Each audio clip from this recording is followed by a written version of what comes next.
शहरातील गुन्हेगारी सातत्याने वाढत आहे. किरकोळ कारणावरूनही थेट जीव घेण्याचे प्रकार घडतायत. शनिवारी 2 टोळ्यांमध्ये वाद झाला.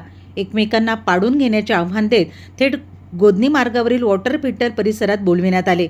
दोन्ही टोळ्यांचे सदस्य प्रतिस्पर्ध्याला संपविण्याच्या इराद्याने दुपारी 4 वाजताच्या सुमारास ठरलेल्या ठिकाणी पोहोचले.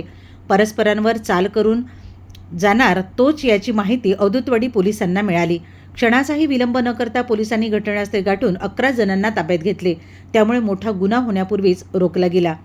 15 ते 20 वयोगटातील तरुण एकमेकांवर चाल करून जाण्यासाठी हातात कोयते, धारदार चाकू घेऊन वॉटर फिल्टर परिसरात पोहोचले.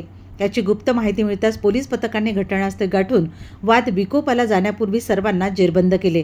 त्यांच्याजवळून धारदार कोयते, चाकू अशी 8 हत्यारे जप्त करण्यात आली. सोबतच घटनास्थळी येण्यासाठी वापरलेल्या दुचाकी, 10 मोबाईल पोलिसांनी ताब्यात घेतले. शनिवारी रात्री उशिरा यातील 9 जणांविरुद्ध भारतीय शस्त्र कायदा कलम 4(25) नुसार गुन्हा दाखल करण्याची प्रक्रिया औदुतवाडी पोलीस ठाण्यात सुरू होती. या आरोपींची कसून चौकशी केली जात आहे. ठाणेदार अजित कदम यांच्या मार्गदर्शनात तपास सुरू आहे.